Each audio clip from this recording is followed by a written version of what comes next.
let's see. We've had lesbian love save the universe, alien technology, ancient magic, beating the shit out of something. Then we had dancing. Then we had eating a president. Pushing a green button. And now we had a melody played on an oboe. A powerful melody played on an oboe saved the universe. Meanwhile, surrendering and pushing a red button saved the universe. Or doomed the universe.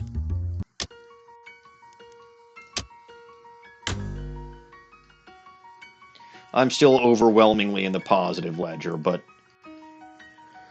I haven't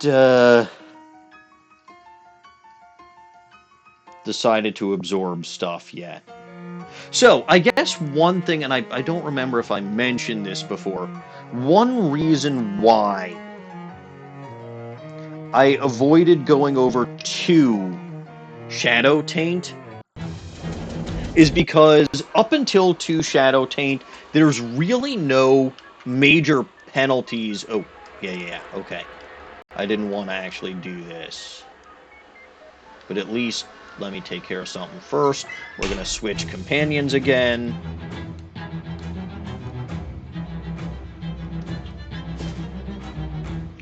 Go back to Ocean City. Pick up Simone.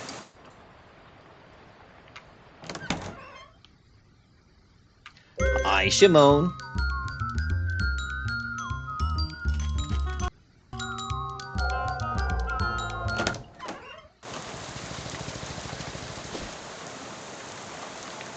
On to Government Valley.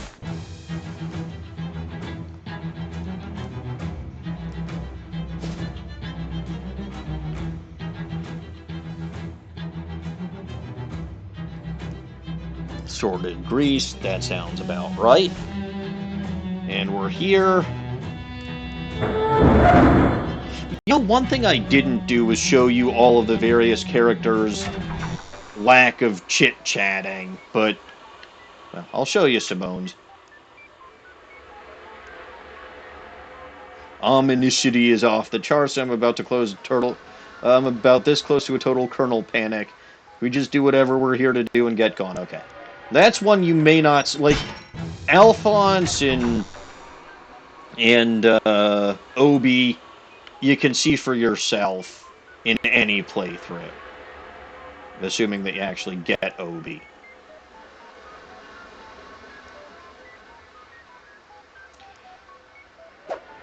What do you say, Simone?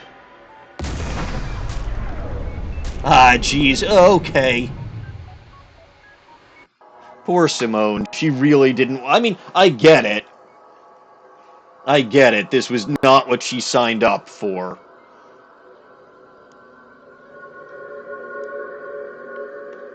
Still can't reason with her.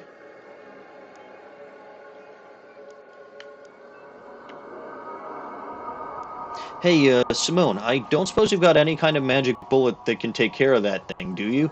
As a matter of fact, I think I might. She unlimbers Grandpa Chekhov's rifle and sights down the barrel. Oh, nice. Literally a magic bullet. Well, I'm pretty sure it isn't magic, except maybe narrative magic. It is, in fact, magic. It's Chekhov's rifle. Go for it. Chekhov's rifle for the win. Well, Chekhov's rifle as opposed to Chekhov's gun. Please tell me they make a pun out of that in this. Yep, sometimes you just have to wait until Act 6. Yeah. Good, but Chekhov's rifle saved the universe too. Okay, that's brilliant.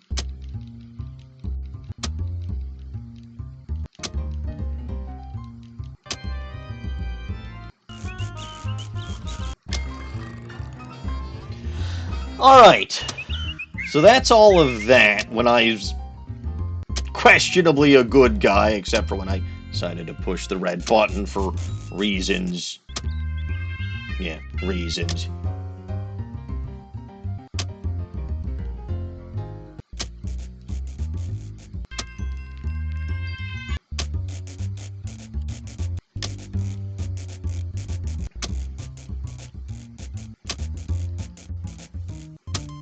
Yes, yes.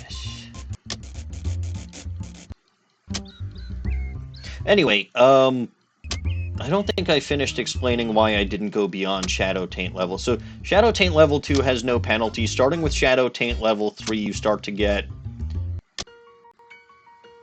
severe penalties, the worst of which at Shadow Taint level 3 is that hobos will not talk to you anymore. So if you have not completed the hobo side quest, you will never get to complete that if you hit Shadow Taint level 3 before getting all of the hobos over to Johnny the Hobo King. I don't know if they'll still help you out with one of the pylons after that. But I suddenly have a craving for some shadow items.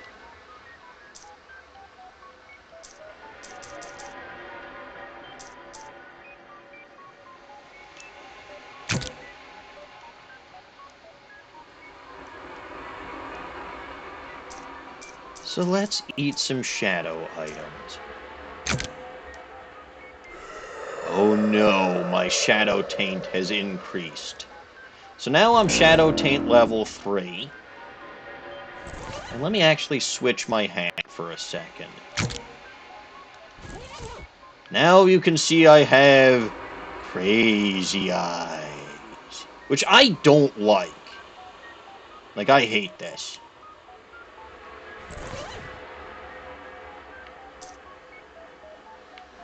It's another reason I don't want to get past Shadow Taint level 2. There's only one advantage insofar as I'm concerned about Shadow Taint level 3. That's that I can get my Shadow Boots. But I don't even remember where I can find those.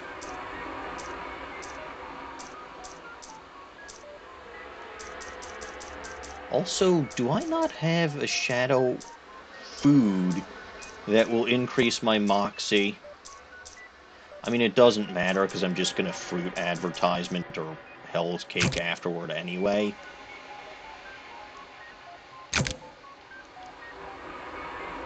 Shadow Taint level increased.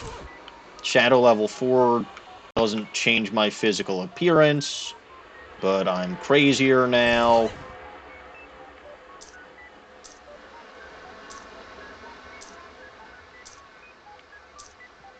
Here's my food. Eat other Shadow Dog. Shadow Taint is level 5, which is technically what we need to do what we need to do, but let's eat some Shadow Pickles anyway. Shadow Taint level increases, because why the hell not?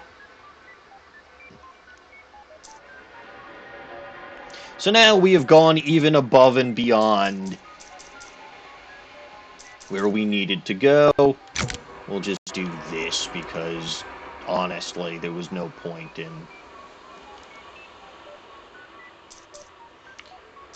Potions. Shadow Mead, Shadow Milkshake. You know what? Shadow Milkshake is probably... What did I use? I used the spores, right?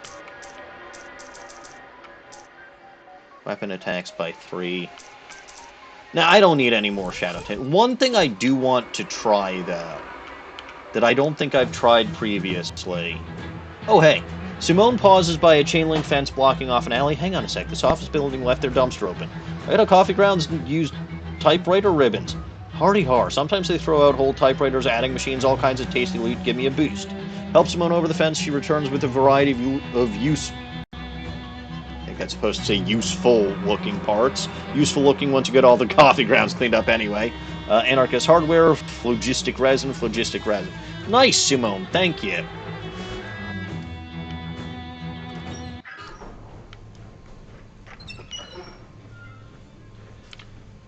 Um, which cell was it? Here.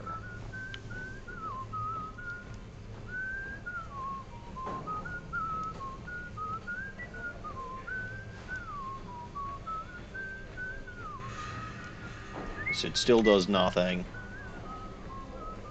By the way, your other companions will join you in here, just not Molly. Alright. Hi, Nancy. Listen, you keep an eye on Molly, get it? Anything happens to her, it's gonna have dire consequences for you. No worries. Incidentally, you owe me 1,000 meat for the... No, you don't! That was a gift to Molly, because Molly deserved it. She's part of the Mafia, too, and I need to get her, her cut of the Mafia, whatever, but... Was that a fact? Well, will you pay me 1,000 meat to not cut your middle open and tie one end of your guts to a streetcar? That seems like a fair price. Square. We'll just call it fair and square, then. That is one little thing that I hadn't... Nancy's too busy eating cake to talk to you. That is one thing that I didn't show before, so it was still worthwhile coming here. Also, we got to see Simone's specific scene here. Do I want to show... No, I don't want to show it, so we'll go here.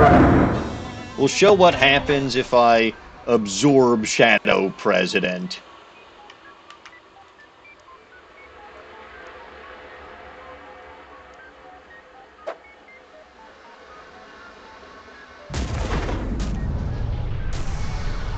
Alright, here we go. We got this, Simone. Probably.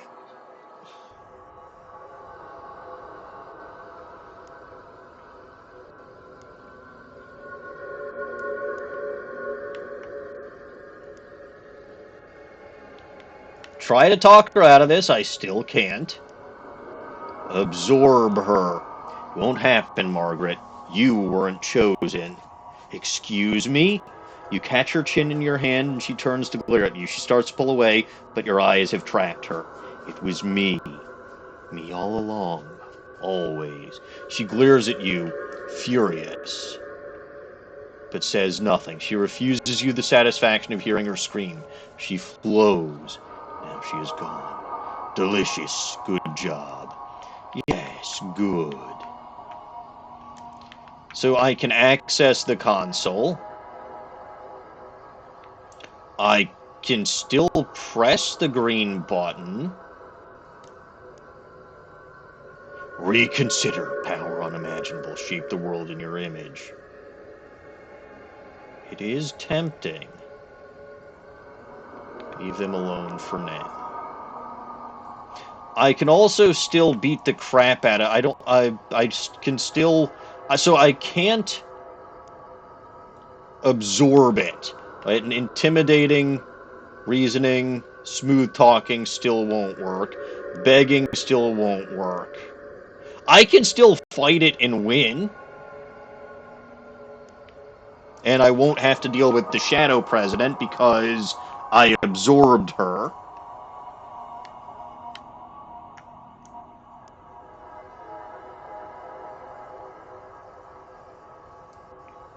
I could, of course, press the red button. And now we'll see what the actual red button ending is. Because that got overwritten by Alphonse earlier. The Shadow has arrived and you are its vessel.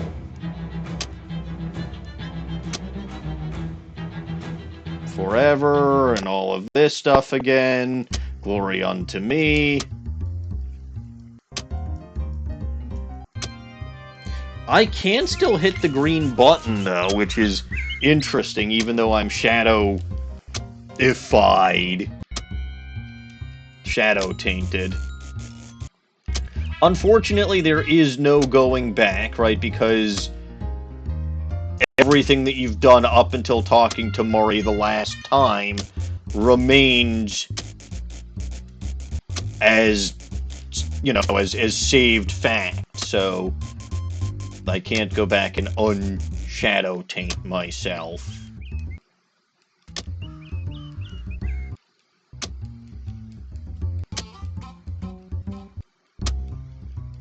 The one last thing that I will mention, because I didn't do it this time, and I'm not sure, maybe there's a way for me to finagle it, but I don't see a way off the top of my head, and it's not that big of a deal anyway. If you do get 15 in every M stat, and you complete the final test on the boardwalk, the final test your skills on the boardwalk, you'll get like a goldfish as a familiar.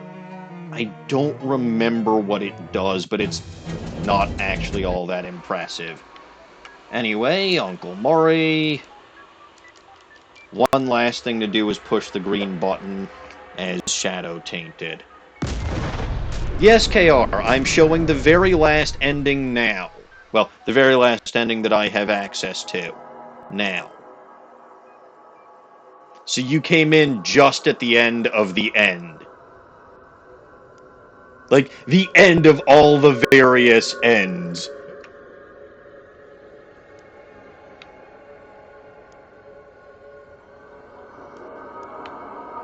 This is... I don't even remember how many endings that I've shown.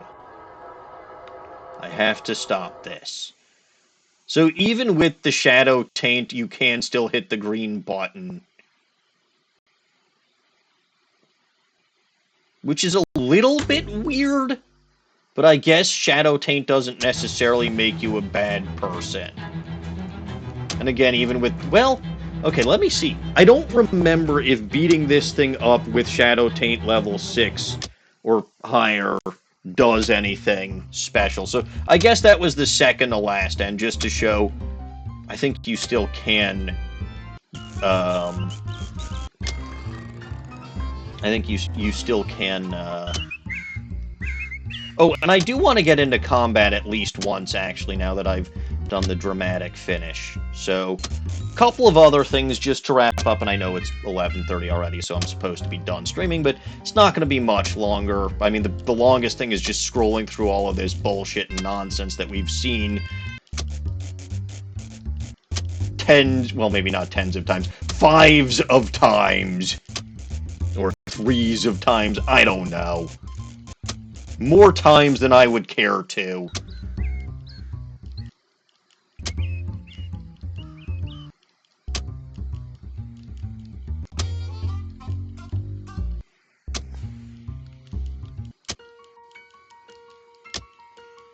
But yeah, there is a lot to this game.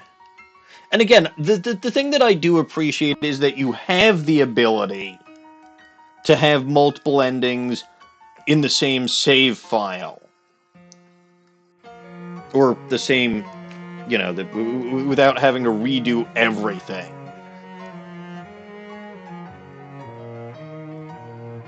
That is nice. So, alright, let's continue. We'll wander, because I want to get into combat at least once. Well, okay, I suppose I could reveal myself to them, but I'm going to fight them anyway because I said I wanted combat. Because we've got that dramatic finish ending available now. And we see that it's dramatic finish for whatever. Wait, what? What? I swear I activated that option. I activated that option.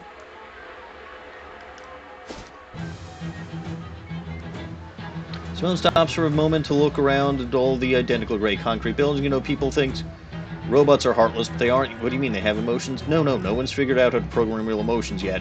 Probably never will, but because programming is logic, and emotions are opposite, everyone who I know who makes robots, we act like they do have emotions. Give them cute names, and say they're happy when they work right and grumpy when they don't. We can put our hearts on them, if you see what I mean. Heart or soul or whatever. It's just internal to someone or something or someone. How other people feel about them, how they exist in other people's perceptions.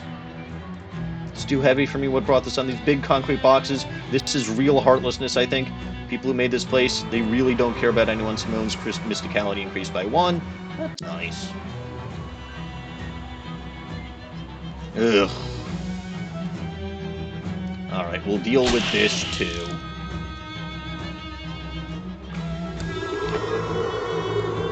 I swear I had that option selected. I swear I had that option selected.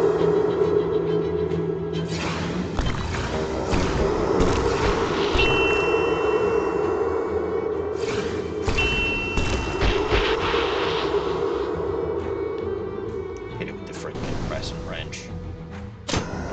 And now you see that we all strike dramatic poses. That's a fun option. And again, like I said, I think you have to have defeated the shadow being in combat at least once so that your entire party gets their shadow pose, whatever. So yeah, the last thing that I'm going to do is beat the crap out of that Shadow King Hujimawatsit with Shadow Taint level 6. I don't think there's a special ending that you get for that. And there might be an ending or two that I'm forgetting. But I'm going to just absorb her because I don't want to deal with her in combat too.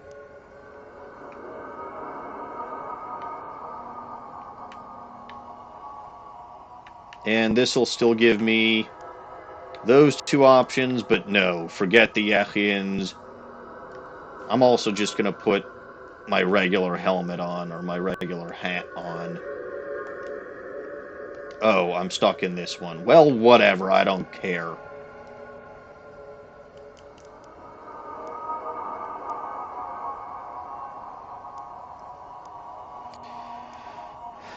Most of what I do doesn't actually... Oh, Alphonse is the fastest now. Alright.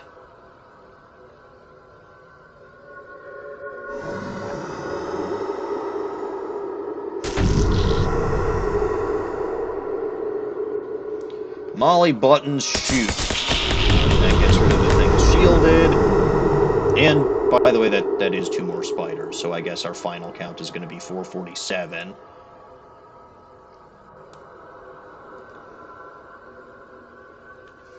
Now, Obi...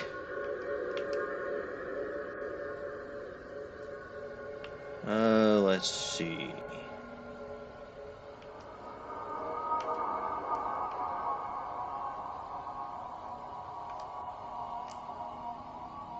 Get your licks in against that thing. It is, in fact, immune to bleeding, which is not great. And Obi's gone.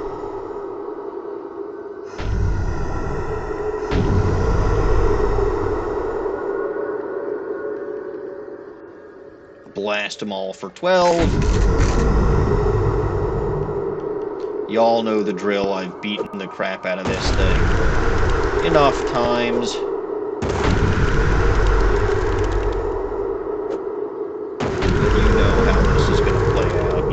It doesn't. Because it's too stupid to know when I'm a more powerful force than it. One of its eyes is already blind.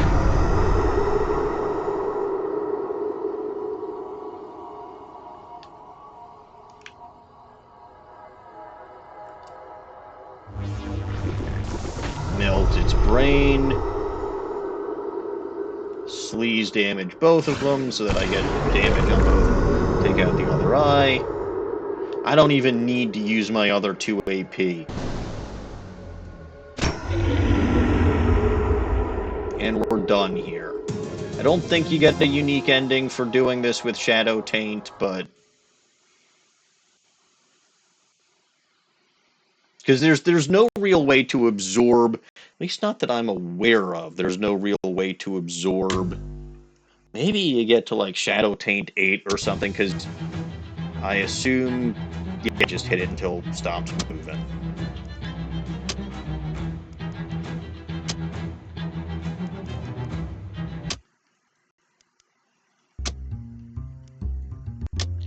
I don't know. Let me try one more thing, see what happens if I get my Shadow Taint level even higher. I've never tried, but why the hell not?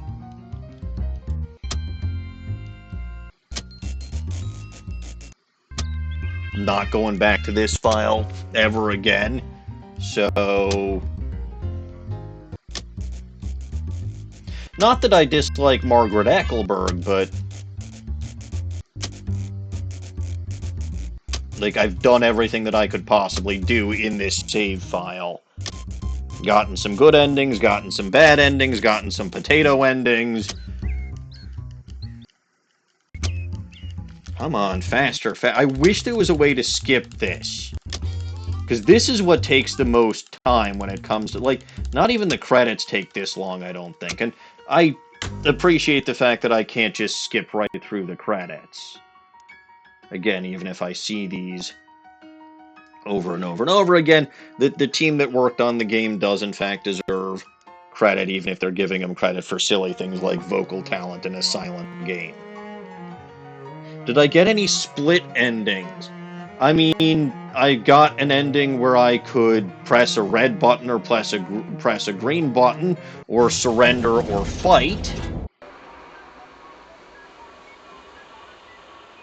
Yeah, I should get a good conditioner. I do, in fact, have a shampoo/conditioner. Alright, so I've eaten all of my...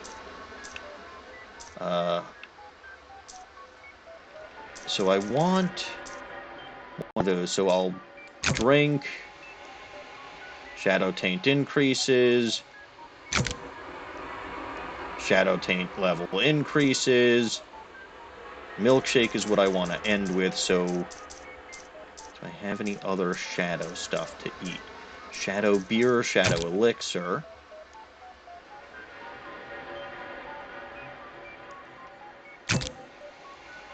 Shadow Taint level 9. There was also... yeah, here we go, shadow elixir.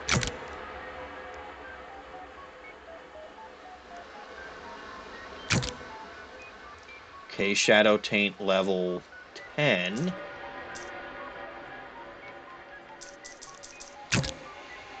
Shadow Taint level 11.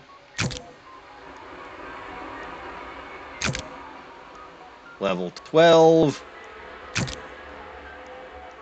Alright, if this doesn't give me a weird ending or a different ending, I don't know what will. I happened to put on one that increased my mysticality, so that was good. I want this one again. Alright, let's deal with this.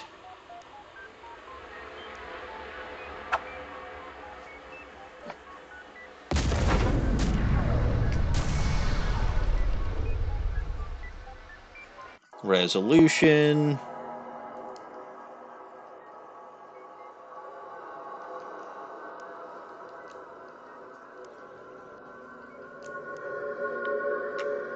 Absorb. You're way out of your depth, lady.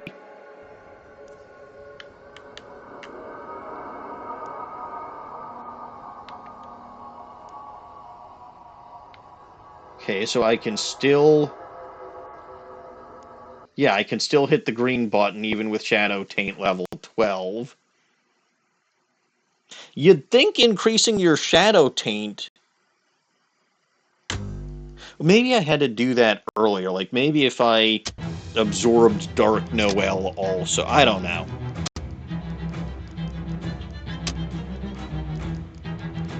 There's probably a unique ending in there somewhere that I missed.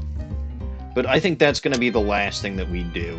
Like, if I can still press the green button, I'm pretty sure beating the crap out of that thing isn't going to do anything differently than it did before. So, like I said, this is an extensive list, but not an exhaustive list of endings. I hope that you all enjoyed it. The Loathing games are fun.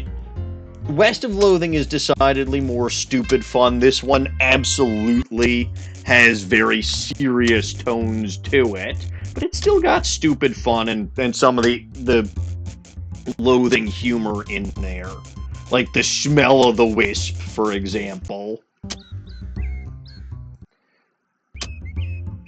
And Farmer McMillincuddy with his billions of sheep that were attacked by giant ducks.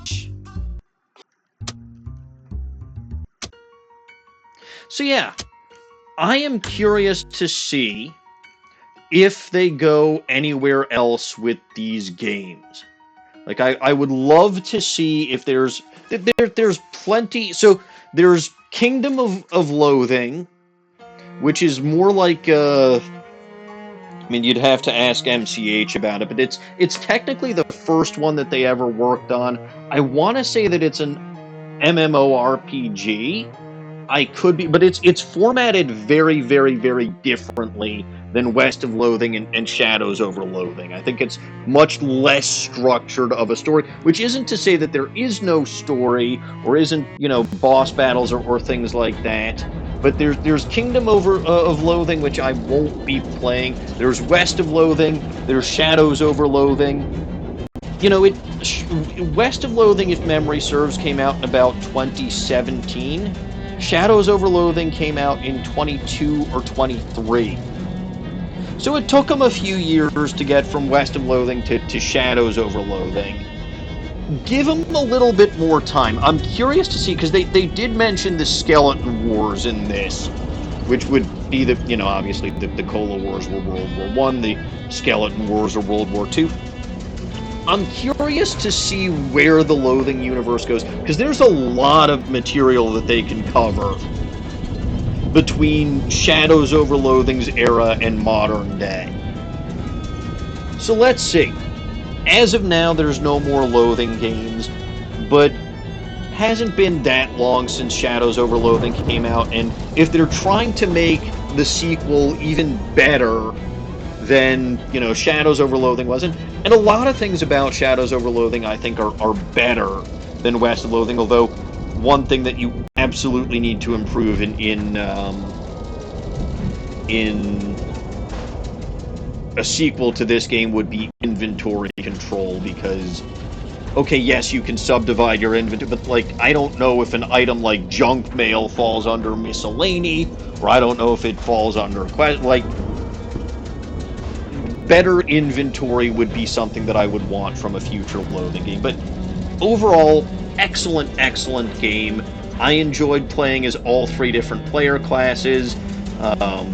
Fighting an evil accountant, having a mad general stealing my biceps, and unfortunate that I had to kill Dark Noel.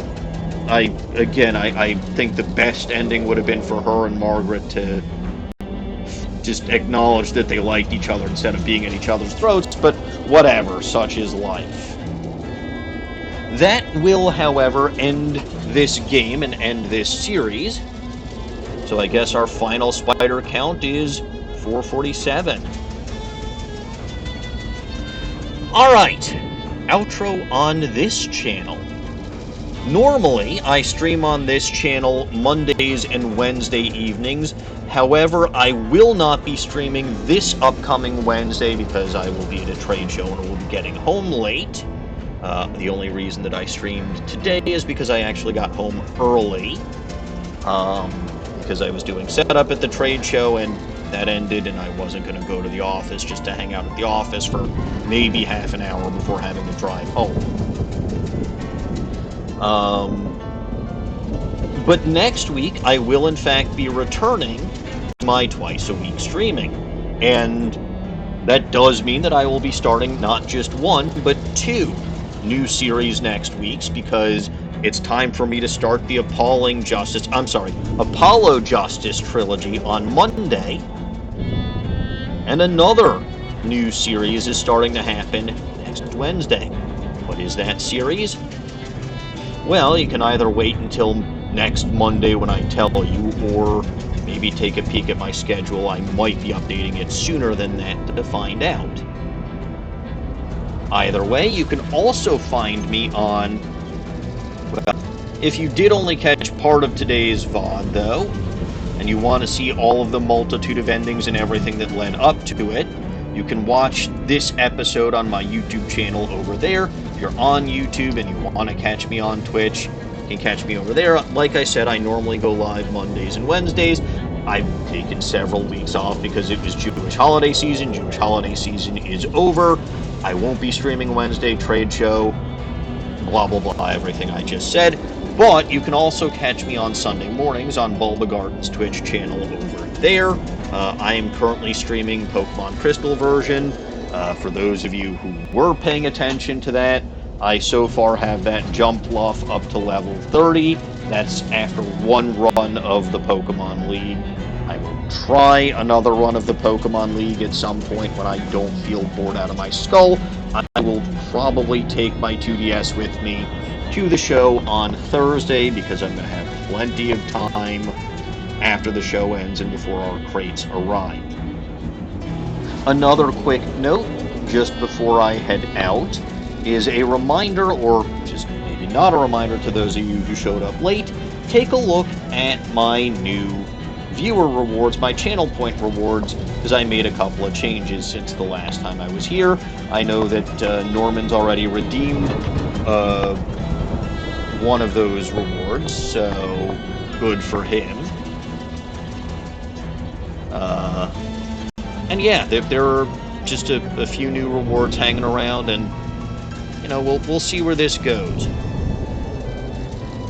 You can also find other interesting streamers on the Bulba Garden channel, such as CapsFan, who will be streaming there tomorrow night, and who will be